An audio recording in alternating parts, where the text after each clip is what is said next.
Whether you call him Cactus Jack, Mankind, Dude Love, or just Mrs. Foley's little boy, this WWE Hall of Famer and New York Times best-selling author is not only a fantastic wrestler, he's also a fantastic interview. Mick Foley joins World Domination with Terry Garvin Simms, and it starts now. Acquiring high-frequency communication band. Secure transmission channel identified. Encryption protocols engaged. Initiating firewall bypass algorithm. Satellite uplink override complete. Worldwide broadcast begins in 3, 2, 1.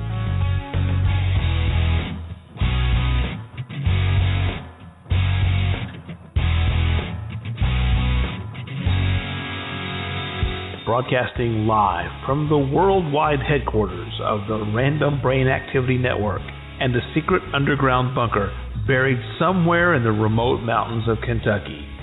This is World Domination with Terry Garvin Simms. Taking over the world, one radio show at a time.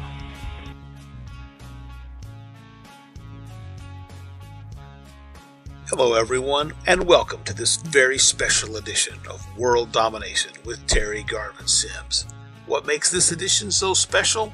Well, of course, it's our highly anticipated interview with Mick Foley, WWE Hall of Famer and New York Times best-selling author. But enough of me yammering, let's get straight to Terry and our guest. All right, with no further ado, let's bring on the man as I met as Cactus Jack. A lot of people know him as Dude Love, Mankind. There's a million names out there for him, but it's the one and only Mick Foley. How are you doing, my friend? Terry,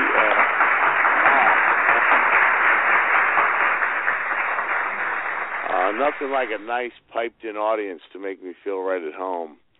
I've got a soundtrack like that at my house. I just love it. So, I was just saying off air that sometimes, these calls I have to make to go out on the road and do my shows, they can get awfully repetitive. It's the same question over and over. And so it's refreshing to, talk a little bit about the old days with somebody who lived through them with me. And I only regret we don't have more time. I've got to head out to Texas in a little while. I got to homeschool my kids for a couple hours before I do that. But let's try to have some fun while I'm here. Absolutely, absolutely. Mick, I met you in the fall of 1988 in Memphis, Tennessee. You and gorgeous Gary Young were in a program with Jimmy Golden and the one and only Robert Fuller, who we referred to as Poo Poo. And I'll never forget. And we refer to that in a positive, kindly way, of course. Oh, yeah, a loving way. Loving way. But I must admit, man, you were, from day one, there were several thoughts I had of you. One was you were one of the nicest guys I've ever met. Two, I thought this guy's way too smart to be a professional wrestler because you were an educated person. And the third thought that I had was, man, this guy is an absolute daredevil. Yeah, I got a lot of flack. I mean, I've written about this before, but when I was in Memphis, I believe you were kind of coming in and out, and then when I went down to Texas, you became a mainstay there in Texas. But I definitely got to know you in Memphis as well, and I've written about this that it wasn't easy on me there, man. It was like my coming in as an independent guy from the Northeast had. I guess it cost Tojo Yamamoto some bookings, and Tojo was such a mainstay there. And, of course, I had no idea I was costing any bookings. I just wanted to wrestle, and this is my first full-time territory. And but there was some resentment, not only from some of the old-time guys who would take me off to the side and tell me I didn't belong in the business because I had been to college.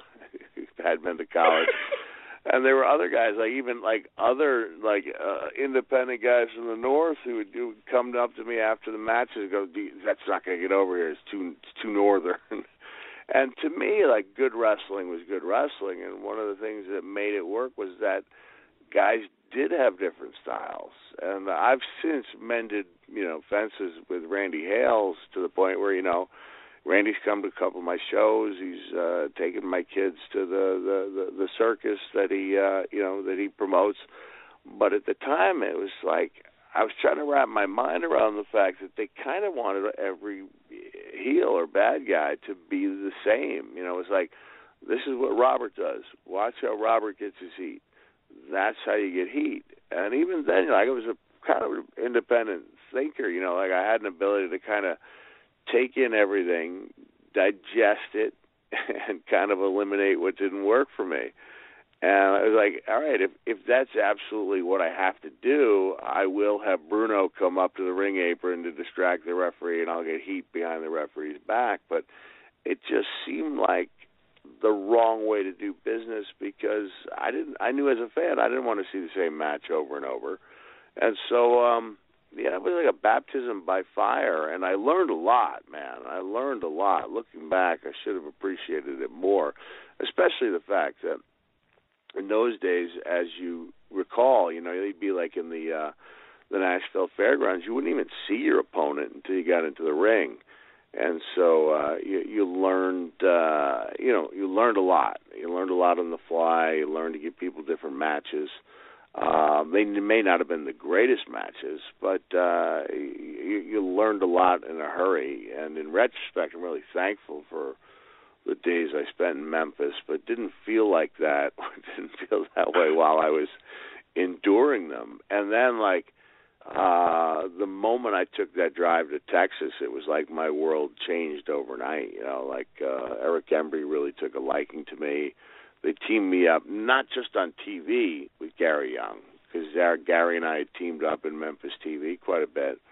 But they made us a team, and they kind of gave us the ball to run with it, and we took it for a nice little run. Yeah, you sure did. You absolutely did. And I don't know if you're aware of this, Mick, and I'm going to tell you right now, but even in those early Memphis days, the wrestlers would come out to watch you wrestle just to see what the hell you were going to do. And I remember a night in Louisville, Kentucky, which is my hometown, of course. You know that. Yeah, but we were in the dressing room, and all the heels kind of dressed in the same place. There was like a big cavern underneath.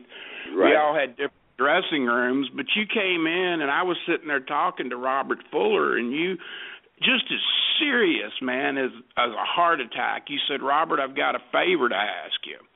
And he said, "Okay, what's that, Cactus?" And you said, "There's some Japanese promoters out in the audience tonight, and they're looking for wrestlers, and I want you to take that kendo stick and beat me with it." Do you remember that, Mick? I do, and I also remember that, when I finally got tied up, I believe that was the night that Downtown Bruno turned on me and Gary, because I think it was a football match.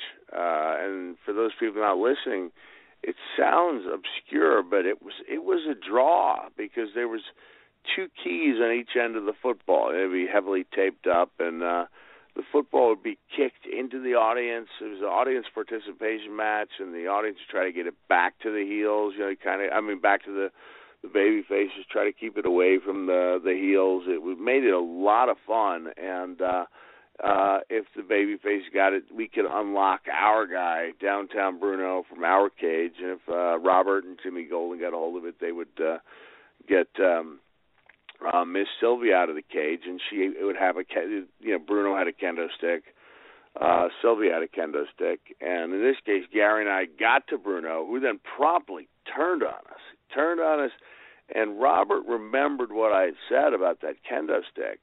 And the problem was, Robert got so into helping his friend, Cactus Jack, that even when the stick broke over my head and just became like a nub in his hands, he was still beating me with it. He kept going, didn't he? I was tied up in those ropes, and at this point, there was not only enough blood, but probably far too much blood. And like even as I'm in the ropes, like suffering, I'm thinking, this guy's quite a friend, like he's taking me at my word, and that's what you call a friend. I realize like this is too much, and then in the back of my mind is like, he's a good friend. He's doing exactly what I asked of him. And lo and behold, they got some great, photos in the Japanese media, and I started, making a little name for myself as, the guy who did wild things and bled a lot.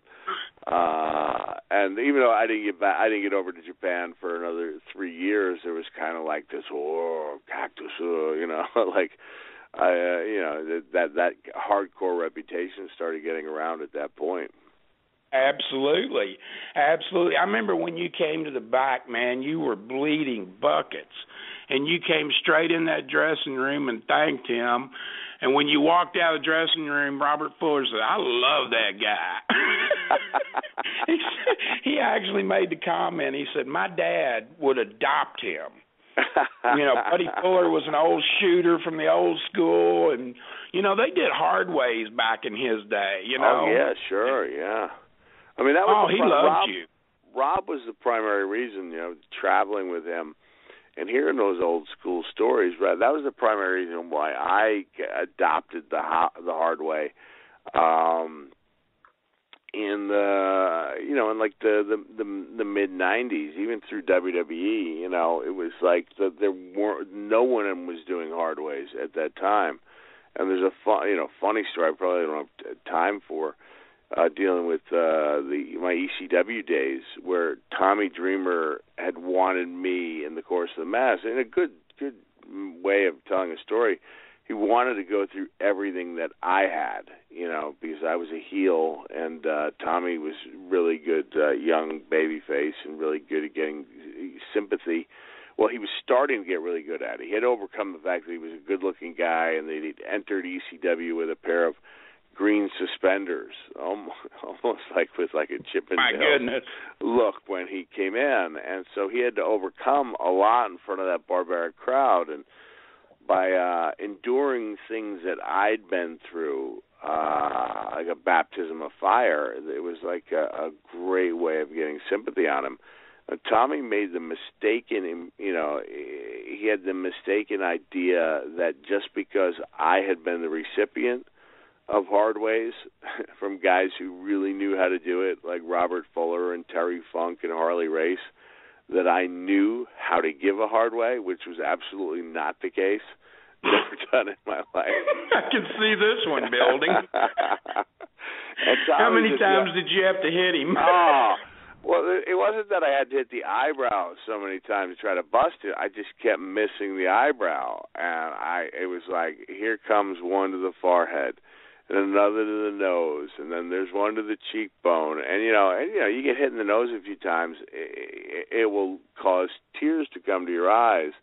And I just remember Tommy Dreamer, as tough as he is, looking at me, and he's got tears streaming down his face, not because he was crying, but because I'd punched him in the nose a few times, and he just said, "Will you please stop hitting me?" So there were 5 or 6 legit punches. None of them came near his eyebrow. And in my head, I was always a guy, I was always a visualizer. And in my head, every one of these punches was going to be perfect. And in reality, none of them came close.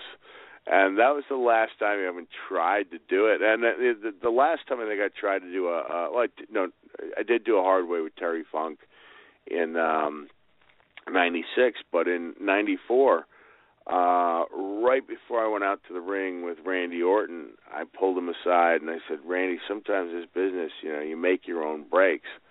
And he goes, what do you mean? I said, "We get out there," I said, "hit me 6 or 7 times over the eyebrow, and we'll apologize for it later, but we're going to create an impression out there. And he went, really? Like, he was he was 24, 25 years old, time never done it in his life. And I went through what Tommy did, where not one of those punches actually hit me in the eyebrow. Every one of them hit me in the temple. And he's coming in. He didn't know the old school thing of coming down with the knuckles, so he was just punching me in the temple. Man, that's not an easy thing to do. No, taking that knuckle and coming down on that eyebrow and hard-weighing somebody. It takes a pretty doggone good punch with that knuckle to bust that eyebrow open. And what you're saying, I can certainly visualize, because, if you're off just a little bit, it's going to be in the temple, in the forehead, on the nose. There's an art funny. to that. It sounds funny. People listen and say it's an art. And for those who are not familiar with it, it was like the oldest school, best way to create some doubt in people's minds, because wrestling was always fighting the stigma that it was show business and phony, and it was one of those things that would make kids go to school or men go to work and go, look, I know most of that wrestling. It may not be, maybe show business, but that was real. And I know that was always the goal. I remember being a kid and being a high school student and coming in and seeing Snuka dive over the ropes. This is the angle that led up to the infamous steel cage. He didn't see Snuka said, Morocco said something Snuka didn't like. We never knew what it was, which was part of the allure. It was like I remember Pat Patterson, who, despite his lack of command of the English language, was actually a great commentator because he used his emotion. He was like, we don't know what Morocco said, but Snuka just went banana, and Snuka just took off over the top rope, which you never saw at that time, and commenced to giving him like a furious beating. And like we would go home, I'd go back to school the next day and be like, those guys are really mad at each other. And the hard way was a way to really draw money by allowing people to believe. And so it was a really respected, very rare way to open up a guy's eyebrow and create this amazing impression. But like you said, it was an art form, and one that I thought I was capable of creating, but ultimately couldn't, in the weirdest way possible. And I just saw the movie Foxcatcher, which is an amazing movie, but out of frustration, Mark Schultz would often punch himself in the cheekbone. And that was something I did from time to time in interviews. And I would try to do like the double whammy of creating swelling under the eye and kind of in self-inflicting a hard way. And I remember the one promo I did with Randy Orton following that botched attempt. Now the botched attempt did yield this massive black eye because the swelling and internal bleeding all drains down to the lowest point, which is under the cheekbone. And I remember like 2 days after that segment that did not go the way we wanted, I called the office and I said, I got a hell of a black eye. If you guys want me to come in and do something with it, to cut a promo. And I came in and it was just massive. They had Jonathan Coachman doing the interview at the time, and Coach is a great guy, but he didn't take the interview in the right way. And I went home about an hour and a half from where I lived to Stamford, Connecticut. And the next day, WWE's head writer, Brian Gewirtz, called up. He said, Vince wants you to come back in and redo the interview. And I was like, redo the interview? It was like a 3-hour round trip. He said, Vince says it's the worst work you've ever done. And that's where you have to give the guy Mick, credit. I remember you as being a visualizer. I'm sorry, go ahead. Were you going to finish that story?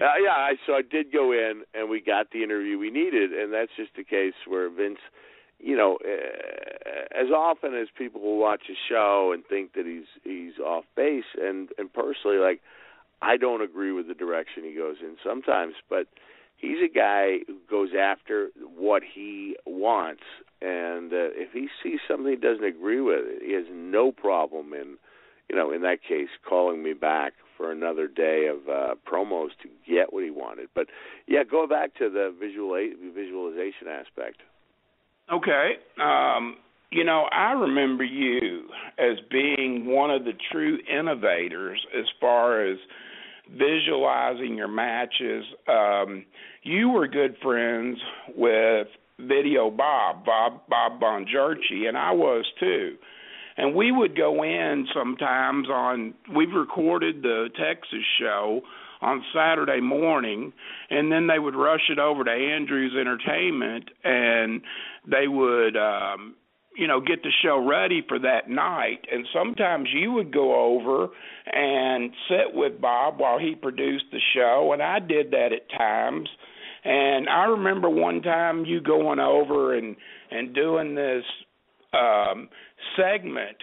It was like a vignette for you and Gary where, you were taking all these crazy bumps, and you were given the bumps. You did two of them, actually. You did one that was going to air, and then you did one as a rib on Gary where he was falling or getting the snot kicked out of him, and you were giving the big bumps, and it was a rib. But I remember Gary seeing that and going, I remember you showing remember it to that? Gary. And the fact that we would sit there, and people got to keep in mind, Gary Young was a great ribber. He would have the stink bomb in the dressing room, and the practical jokes.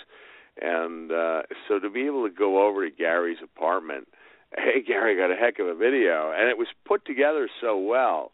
And the first couple of clips were Gary and I doing tag team moves together, and then it started going into our solo stuff, and there's me clotheslining Frogman LeBlanc over the top rope, and then there's Gary suffering a low blow, and then there's me dropping an elbow, and then there's Gary taking a punch or a clothesline, and I remember him like creeping up to the front of his seat, like peering out and leaning his hand against his and what gave me away was the fact that I couldn't stop laughing. I was doing that belly laugh, that and he looked over and I went, "It's a rib, man, it's a rib." And it was hard for Gary to admit at that time. He was like, "Brother, that's a good rib." And then he didn't say it's a good rib until after I showed him the real video, which at that time was really, cutting edge.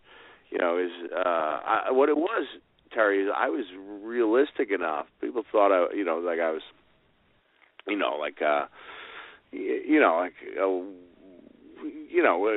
like a wild man, like a one-dimensional guy. But I was realistic enough to know that the odds were not in my favor, and I'd kind of given myself till I was 26 to start making a decent living, and then I don't know if I would have the guts to actually make that call and say, okay, I'm done, like it hasn't worked out, maybe I'll just be the indie guy on the weekends. Well, my goal was to do things on the other side of the camera, and so it was such a great education, going down there. I'd go down there about twice a week, and I'd watch Video Bob put the show together, and sometimes if you go back to those old world-class days, especially the time when Gary Young and I came out from under the ring and we did a number on Embry, on Eric Embry. It's actually me doing the professional voiceover. So let's take another look at the beating endured by Eric. Like I was a frequent contributor to the show in ways that nobody knew, but I was kind of proud of the fact that I was there, like setting up a plan B that would still allow me to be in the business, even if I wasn't on the wrestling side of it. So on that one day, we wanted to do a promotional video for me and Gary, and yeah, like you said, we took 2-3 hours of time creating that alternate track that put Gary Young on the edge of his seat and had him grudgingly admitted that it was a good rib. I'm glad that you mentioned that, because it's like nobody had ever seen. Only you, me, and Gary have ever seen and Video Bob have seen the alternate version. And I remember looking through my old VHS tapes for hours trying to find that somewhere, and I haven't seen it since. Haven't seen it since '89. Well, that was absolute gold, and that's what I'm talking, though. Okay, you were one of the first guys I remember, and I learned this from you, Mick, and I want to thank you for this. But I've seen you do it, and not just world class, but I've seen you do it in Memphis even, and especially when you came to Alabama for that short time. But you would go to the cameraman, and you would say, look, I'm going to get up on this second rope, and I'm going to drop an elbow off on a guy laying on the floor. And if you want the best shot, try and get right here. You were a master at knowing what you were going to do, but wanting to get a good TV shot of it. Yeah, well, that elbow was a case where, the effect of the elbow differed dramatically on where it was shot. As I noticed, the first several times I did it, they would shoot an over-the-shoulder shot of me coming off the apron over my shoulder, and in that case, you completely lose the depth perception and the aura of the impact. And at that time, the guys in world class were really good with listening to me. Like they hadn't had people doing that before. When I went to Alabama, it was more of a student crew who had no idea what I was talking about. And so I remember, the frustration of having people miss my moves, which hurt, like there was a price to pay for the moves that I was doing. And even then I realized I got to maximize these things, like people have to understand, the impact of the moves, and part of the way you understand that is through the proper camera shot. And a lot of people remember the bump I took off the ring apron in Corpus Christi, Texas, against Mil Mascaras. And even though to this day that was one of my least favorite matches, because Mil, as legendary as he is, was not what we would call a giver in our business. Right, right. That's safe. That's a nice way of saying it, right? Right. But when I came flying off that apron, when Mil gave me the drop kick and I went to the concrete, Jackie Crockett was right there to catch it. So I was like more or less like coming into the living rooms of America. He not only caught it, but he just subtly shook the camera as I hit. And so he captured that in the best way possible. When I went to WWE, the guys, these guys were great, and they'd been doing this stuff for a long time. They're talking about the cameraman individually, and they were like, "Really, you want us to? Yeah, let's do it." And now it's something they do all the time at pay-per-views, is go around and ask the guys what they what the big moves are. If you notice, WWE rarely misses a big move, and that's really to their credit. And this is not a knock on TNA at all, because they work with like a fraction of the production team. But just the other night, I was watching, and my good friend Jeremy Borash delivered a big slap to RG3, and they missed the shot. They went back and they got it in replay, but it's like, man, the first thing I did is I turned to my son and I said, WWE wouldn't have missed that shot, but I think that I may have been a little ahead of my time in going around and telling, talking to the cameraman and the director about what I was trying to get forth in the match. I realized, Terry, that I was a man of actually limited physical ability. And that's not true. I was always, and you know this, I was always a Cactus Jack fan. Oh yeah. I appreciate it. And I was like definitely making the most out of the limited hand Mother Nature had dealt me. And so I realized that I had to make those moves count, and that was the way I did it, by talking to production. So yeah, I appreciate you pointing that out. Well, it's something that I just remember, that was way ahead of its time. I'd never seen anybody else do it, and to be honest with you, I stole that, for the global days later on. Like I remember, if I had worked out some things with Johnny Tatum, and I was going to take a backdrop over the top rope for him and land flat. And I went to the cameraman and told him, look, it was Oz Coleman, I think. I said, I'll give you a cue, but that's when I'm going to do it. And they made sure to get it on camera. But I owe that to Jack, to Mick Foley. A couple other things I want to hit on real quick in Texas is the scaffold match in Fort Worth. Oh, yeah, man. I remember you coming to the dressing room before, and you asked, you kind of asked around in the dressing room. That was one tall scaffold. That was a big scaffold. And I remember Akbar getting up there, and he was real, easy about getting up on that scaffold because it was so high. But then when he got up there, he started strutting his stuff. But you came in, you asked, hey, man, have you ever been in a scaffold match? Have you ever seen a scaffold match? Because you were taking the bump off that scaffold. Right. And to your credit, man, you were one tough son of a gun because I thought you killed yourself. Well, that when you night, hit the mat and it was face first and you broke your wrist and... Oh, my Lord. That was... I remember you were right there, and that was one of those things where, people thought, well, yeah, he's done a lot of stuff, of course, to do a scaffold match, and I remember Eric Embry asking me, and there was, no hesitation.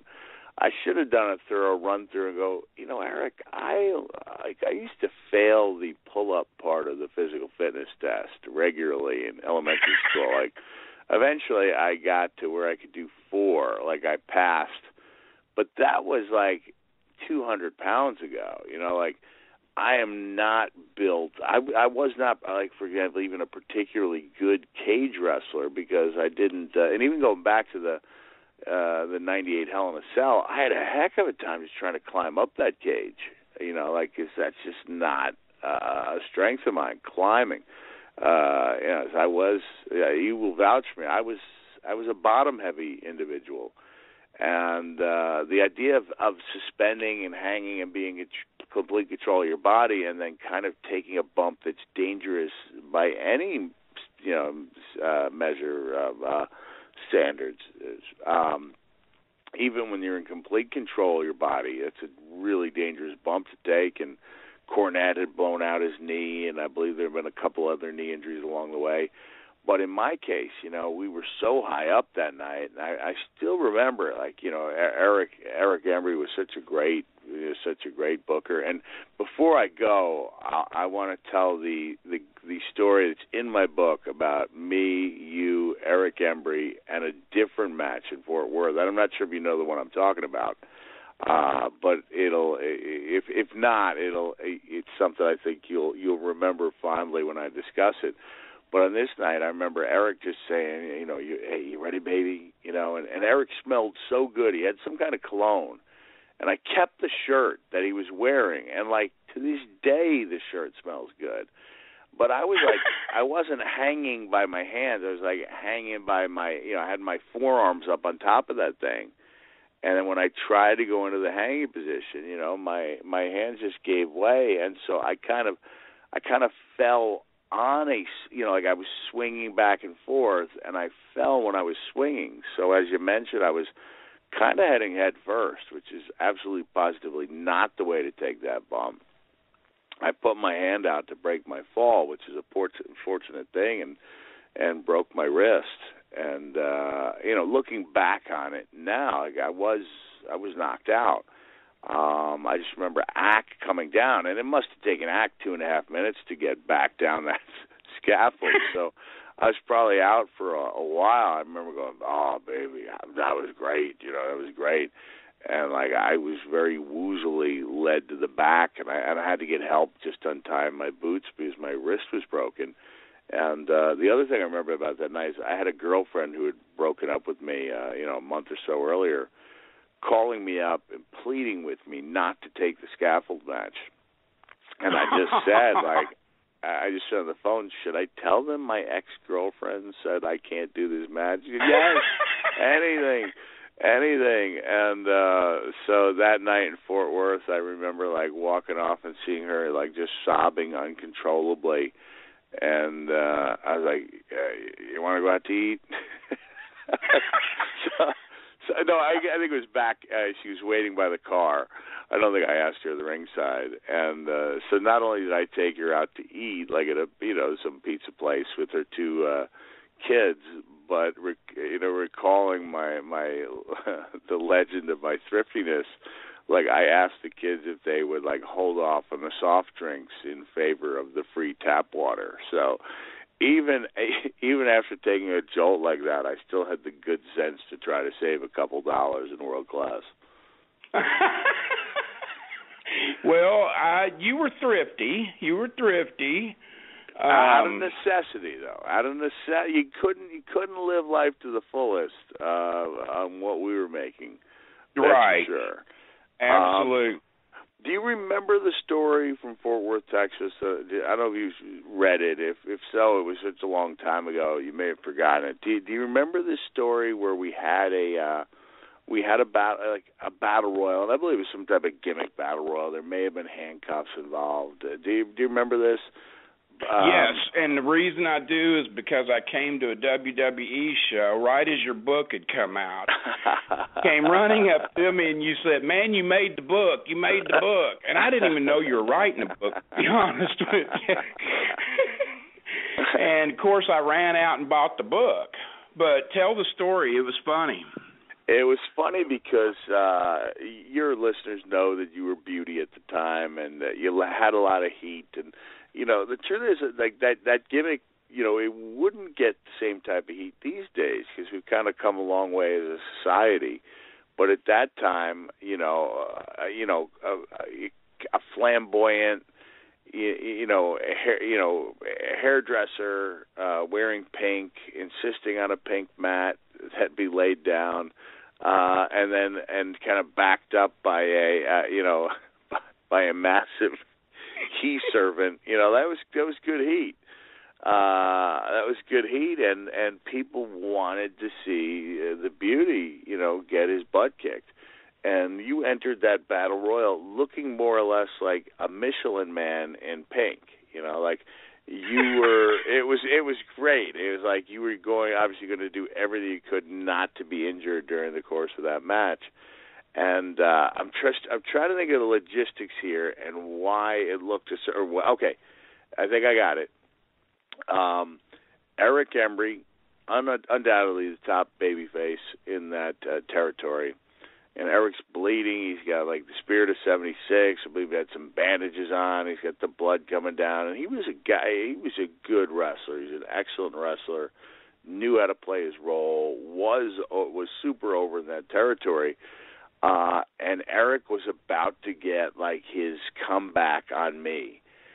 But unbeknownst to Eric, behind his back, one or two of the baby faces, Chris Adams and one of the other baby faces, had the beauty on his back with both legs spread open, and they were I think they were threatening to deliver the boots low to you, and the audience was going crazy. But Eric, with his back turned to you, was under the assumption that they were going crazy over the comeback he was about to make on me. Even though the comeback on me would have, under normal circumstances, got a lot of attention, everyone's eyes were on the double boot stomp that Beauty was about to endure. And, of course, you were doing the arms crossing, the no, and you were probably making the sign of the cross as well and getting phenomenal reaction. And I just remember realizing no one's looking at us. But the more the people cheered, the more Eric thought that the noise was coming for him. And he was doing, bless his heart, he's doing the old Greg Gagne thing where he's hitting the mat and he's coming up with the fists like, come on, and he's wiping the face, the way the old baby faces did. And the more he did that, the more the crowd seemed to come alive. But from my vantage point, I could tell that absolutely none of it had to do with what Eric was about to do to me. And then finally, before they could get the blow in, you actually passed out, from the fear, which was an amazing way of selling it. And then it was like poor Eric could not understand why in the middle of his fiery comeback, people started laughing and then stopped reacting. And then he put the boots to me to very limited effect. But I still remember that. Like, I even think I said, like, he started puffing out his cheeks like he was Dizzy Gillespie on a trumpet solo. You know, and it had nothing to do with Eric. So it was a credit to the type of heat you were able to get. And then in your own career, you're able to take that heat. And as we know, if you're good enough at being bad, people eventually begin to cheer you because they realize you are entertaining them. And that's what happened to you when you know, I think there was a choice like between I can't remember the specifics, but fans were given a choice, a legit voting choice to vote on something, whether it was a tag team partner or an announcer ringside, and everyone thought, oh, they're going to go with the baby faces, and they went with you. Maybe as Eric. It was Jerry Lawler. It was a match against Jerry Lawler. That's true. Junkyard Dog had not shown up that night, and they gave the fans a choice to who they wanted to see Lawler wrestle. And I'd been doing the commentary with Mark Lawrence for several months, and, of course, they hated me because I was doing that beauty character. And Kerry thought that they were going to choose him. They put their hands up, and we were back in the back up in Fritz's old office, and Jerry Jarrett's trying to decide how we're going to get out of this, you know, without making the fans mad. And I just told him, I said, well, what about if I turn to the fans and say, if they gave me an opportunity, I could whip Jerry Lawler. And, of course, we'd wrestled each other in Memphis numerous times. So I knew we could put on a good match. And lo and behold, when I turned around and said that, it had a real big crowd there that night because they thought the Junkyard Dog was coming in. And, boy, the fans just exploded, and they started chanting they wanted me. And no, I actually still wrestled as a heel, but he turned me babyface during that match, Mick. What happened was we got in there, and I looked like I had a fighting chance to beat him, and he still had that, that world title of his, and we put on about a 20-minute match, and he sold for me 15 minutes of it, you know. And that's kind of the first time I was ever really cheered by the fans, and then later on I cut my hair, but hey, man, nobody wants to hear about me. They want to hear about you, and we're on a limited schedule here because you're the star. I was just come on, curtain jerker here, buddy. No, not true. But thank you. I do have limited time, and I should probably mention I'm heading back to Texas today, doing shows starting tomorrow in McAllen, and then San Antonio, and then Addison, which is a suburb of Dallas. Houston and Austin, and I'm in Addison on a Monday night competing against not only the WWE Raw show, but the National College Football Championship, which is in Dallas. So I imagine that there won't be a small crowd. It will be an intimate venue. But I've got a favor to ask from me to you, and that's my producer, Bob, lives there, and he would like to get into that show. Is that possible? Yeah, let's do it. Yeah, just text me the name. Like I said, it's going to be an intimate audience. I can't imagine we're going to have a very, very, very big crowd there that night, but we'll give it our all. And you can vouch for me as someone who's attended the show that it's a good time, and it's it's a great show, man. I made the show last year here in Louisville, and you were sold out. You kept the place in absolute. You had them in the palm of your hand for almost 2 hours. It was a great, great show. Wow, thanks. Yeah, it's something I take a lot of pride in it. You know, I mean, it's the same thing I try to do in wrestling. Is you send everyone home with a smile. Unless you were the heel, then you try to send home everyone angry. But I love it, and it's my way of kind of rediscovering all those things I loved about wrestling without the physical fallout. And so if people want to see where I'm going to be on the road, they can just go to my website, realmickfoley.com. this tour is kind of winding down. It'll end in conclude at the end of March with some shows in California, WrestleMania week, and then I'll start from scratch in May and come up with a whole new show by the end of that month. Well, I have no doubt you will, and I have no doubt that it'll be very, very entertaining, my friend. We've got a couple of questions I want to ask you from people that have messaged our webpage. One question that I found pretty funny was, who was a better roommate, Downtown Bruno or Terry Garvin? There's a little story behind this. Gary Young was on the show not long ago, and he told some stories about Downtown Bruno, and I told a story about when we all were in that apartment in Alabama for that short time, and Bruno not changing his underwear. He would just put the outside pair on the inside and the inside pair on the outside. I don't know if you remember that or not. He had a dirty clothes pile. He had a laundry pile, and then I saw him one day going into the laundry pile and taking out a pair of underwear and, turning them inside out and putting them back on. I said, Bruno, you're not going to wash those? And, serious as a heart attack, he looked at me and he goes, well, I just figured they've been there long enough that they were clean now. I don't think that's the way true. It works. I could attest.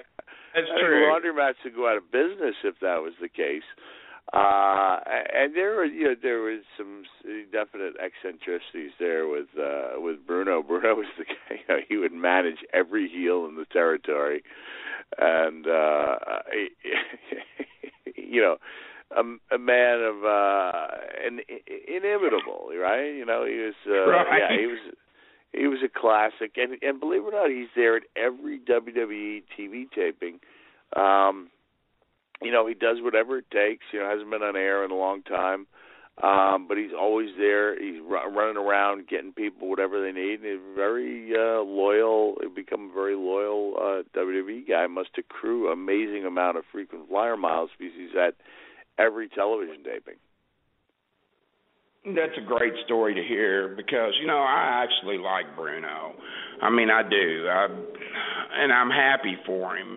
And I know that I was talking to Bill Dundee not long ago, and he told Bill, he said, hey, man, I've got the greatest job in the WWE because nobody wants it. Yeah, he's there all the time, and, hey, Bruno, how you doing? I'm still one of those few guys that calls him Bruno, but I give him flack because there were times when I would ask WWE for a chair. They would have chairs that they would autograph, and then they would give to organizations. And it became harder to auction a chair when right across the front of that chair in John Hancockian type writing were the words Harvey Whippleman. It's just 10 years after you've been on TV, and you're trying to deal, you got your Razor Ramon and a little corner there, and Shawn Michaels and Diesel, and my name would be on there, and then there's Whippleman, just Whippleman, not even Harvey. Just he'd take that middle and just Whippleman, and I believe that his name alone has cost charities across the United States millions of dollars. That is hilarious. Listen, Chicky Singer asked that last question. For the next question, Mick, I've got two producers. One's Chase the Bully and the other's Bob. And Chase is here with us, and he's going to ask you a question that I think you're going to really like, okay? Let's hear it. Go ahead, Chase. Okay. I think my mic is working, but just in case, let me check my settings. Okay. I've been reading the WWE comic that you've been writing, and I was curious. I know that there's a co-author listed. How much of that is actually coming from you, and also how much direction is there from the WWE as far as how you pace your story and whatnot? Well, I only co-wrote the first four. And so I did the Haze of Glory. I did those first four, and I was working with Shane Riches. And now you remember my background of writing comes from when you needed your adjectives and your adverbs to explain the action. And writing for comics is a completely different story. They have the art that explains the actions. And so I would have ideas and I would have storylines, but then Shane would have to put them into comic book form. And honestly, like, I was always somebody who took a lot of pride in putting every word down myself. And it became clear to me that Shane knew a lot more about this than I did. So when we finished that 4-story arc, I just said to Paper Cuts, I was like, why don't you let Shane continue, because he knows a lot more about this than I do. So while the original 4, the 4 that 4-series arc was a combination of our ideas, with my main idea being that we should take the wrestlers out of the wrestling ring. And that was one of the feedback we got from WWE was like, well, how can we do that? And so I was able to say, like, because we see these guys in the ring every Monday and Friday night, like, they can see that. Why don't we explore the possibilities that comics offer that WWE can't, which is, wrestlers from the past coming back to take on wrestlers of the futures and things like that, and placing the guys in an alternate universe that might even appeal to non-fans. So the answer is I had quite a bit to do with my original story arc, and now when my name is on there as co-creator, like, technically that's true, but I'm not writing any of the new comics. Okay. I did enjoy the first story arc. I thought it was cool how everything took place out of the ring. It seemed kind of forced when they did show an action scene inside of a ring, like, out of nowhere. Yeah, but the story arc with it taking place, like, in a town where Vince and Triple H are, like, kind of sort of running the town, and each other wrestler kind of fits a role of, like, a policeman or almost like a superhero in a way. It was very cool to see it like that, because I remember growing up playing with the action figures in, like, a similar way. So to see it in comic form, I enjoyed it. And I've always been a fan of your books. Thank you. Yeah, so I had quite a bit to do with the first 4, and after that, it's been Shane Rich's baby. And, like, I don't really want my name on the title. I mean, it'll say in the co-created by, which is definitely true. But I think Shane's name should be in the bold letters, and at this point, mine should be off the cover. Do you plan on doing anything else? I know in that comics? You're really short on time here, and we've kept you over. But before we get off, I want to talk a little bit, just real quick, hit on your movie, your Santa Claus movie. Sure. Where did it actually come from, Mick? I know you've always been the biggest Santa Claus guy I know.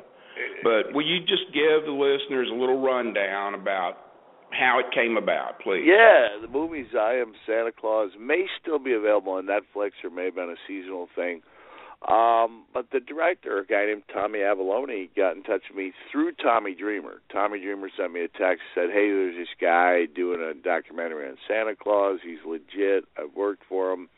Here's his number if you want to get in touch with him. And his question was that he knew that I had a Christmas room, and that I was a big Santa fan, and that I had, done the old Party City suit, put on the cheap suit with the really big weird beard and wig, and I'd entertained troops, overseas as Santa. But there was always the understanding that, all right, this is one of the guys. And if we can't tell right away, we'll find out later, whether it was Stone Cold stunning somebody or one of the other superstars doing something.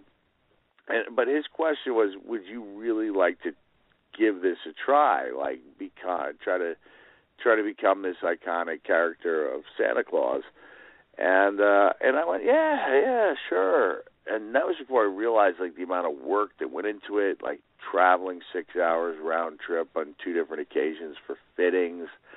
And at a certain point, I was actually going to bail out of the project. I was like, man, I'm okay with just putting the wig on. Like, I love Christmas, but I don't need to be that guy. And then there was a turning point when I went to see a like kind of a Santa mentor outside of Chicago, and he looked like so much like the real deal. And this is something, you know, it sounds ridiculous. It sounds like he's crazy until you apply it to wrestling. And like when I got up there, he was completely in character. You know, he was like, "Oh, Michael Francis Foley, I haven't seen you since you were a little boy," and he named what I wanted for Christmas. About 10 minutes into my visit there, I just start thinking to myself, can he visit 350 million homes in a single night? Like, he was so good that I was suspending disbelief as an adult. And I think that's what a lot of people don't understand, is that Santa is not really for kids. He's more for adults who want to feel the way they did when they were a kid. And it reminds me so much of wrestling, because if you give people a good enough match, despite they know what they're getting when they buy their tickets or they put the show on, you can take them back to that time, you know, if it's good enough, you know, and if the details are done well, you can take people back to a time when, hey, this is, you know, like, so that while they're watching it in the same way when a movie is really good, you forget that you just paid $10.50 and bought popcorn or sitting down with other people to watch entertainment. It becomes very real to you. And so when I finally had a chance to become that guy, and you know, and I went through the trouble of, you know, growing the full beard out and then bleaching it, which is not an easy metamorphosis at all. But when I got up that next morning, you know, after about 2 hours sleep, and I looked in the mirror, I was like, man, like, I've earned the right to do this. And so when I got in the suit for the first time, and we did our filming at Santa's Village in Jefferson, New Hampshire, it was like, as crazy as it sounds, like when I was in that chair, you know, I felt like I was that guy. Like, I didn't feel like I was playing him, you know what I mean? And it's the same thing. It sounds crazy. If you're talking to a wrestler, it doesn't sound crazy. He's like, yeah, no doubt. Like when I was at my best, you know, when you were at your best, you were the beauty. You didn't have to think, all right, what would the beauty think? You're kind of there. You're in that character. And so I found such a kinship between being so much a similarity between being Santa and being one of my wrestling characters. You know, you put everything you have into it. You try to make each experience, interaction with a kid, as good as it can be.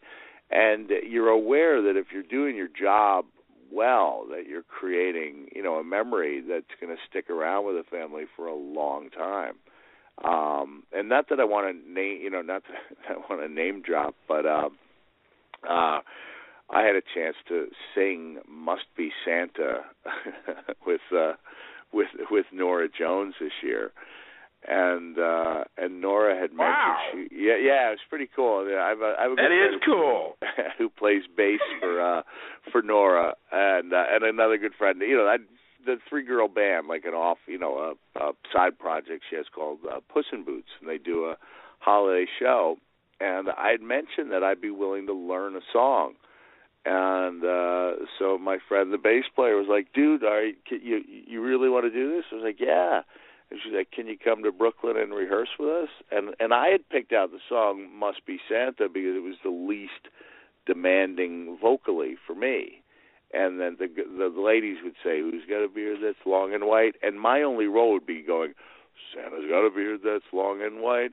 And then my friend texted me back. She said, no, dude, you're singing lead.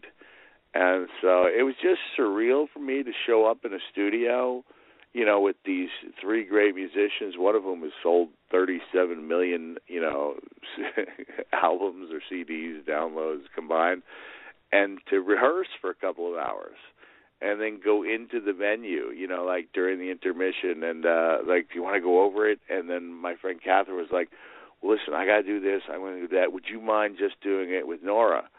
And so I'm just sitting in the little room with Nora Jones, like going over our lines, you know, and I'm going, he's got a beard that's long and white. And I hear this voice, you know, the voice we all know going, Santa's got a beard that's long and white.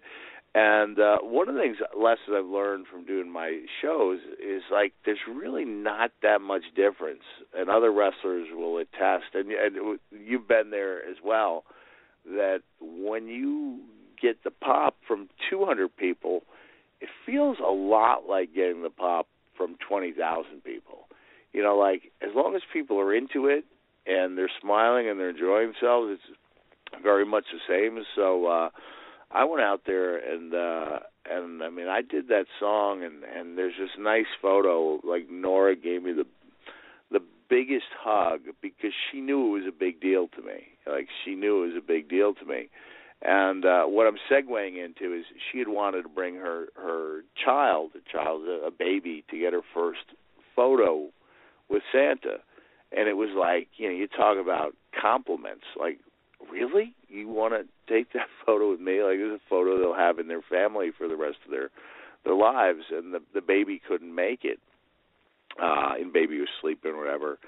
And so I sent a message to my friend, never thinking I'd hear back from Nora, you know, because she's Nora Jones. Like, I don't expect her to send a text to me. And I said, just please tell Nora that I really would like to do that photo, and I don't mind traveling. And I got the message back. It was like, really, Mick? I don't want to put you out. Like, every message was, I know you might be tired. You know, I was like, and I don't know like how to make it clear. Like, this is important. Like, the fact that you want to have your child's picture with me, is of utmost flattery to me. Like, I will come to your house, and we'll do these photos, and that's what we did, and we got some great pictures. I just looked at them last night, and just knowing, you know, that the child was crying, but we got him a really good, as opposed to a mall setup where you really got to rush that photo and kind of take one or two. In this case, we were able to take some time and play around. We got this great picture of Nora's child looking at me right in the eyes and, like, taking a cookie from me.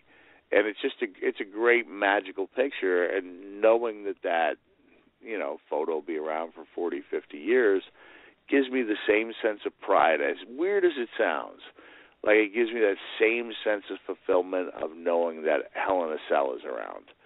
That is a heck of a story, man. I mean, I'm a mark for Nora Jones. yeah, but I mean, and you get that it doesn't, like, the thrills don't have to come in front of thousands of people. You know, that the gratification can come from helping out one person and knowing you made a difference, you know, in their life. So I'm happy, man. I'm happy doing what I'm doing. I'm glad you had a chance to see the show and vouch for it. I know we could talk forever. I've got to actually take off for Texas and try to teach my children here for a couple of hours.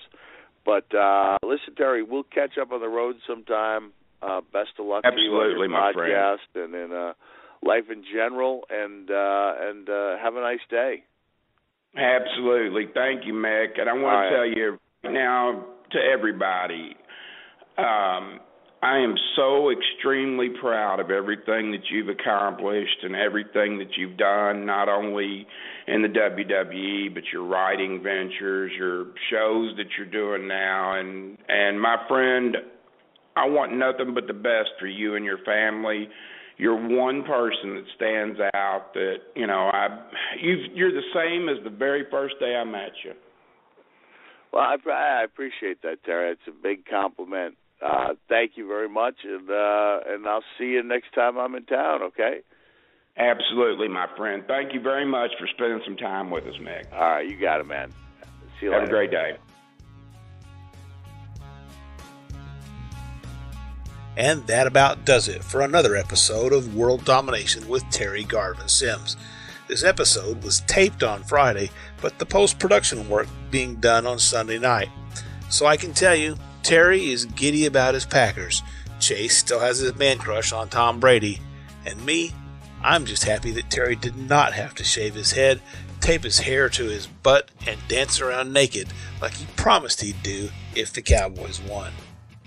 Be on the lookout for another episode of World Domination with Terry Garvin Simms coming soon. Until then, peace out, everyone.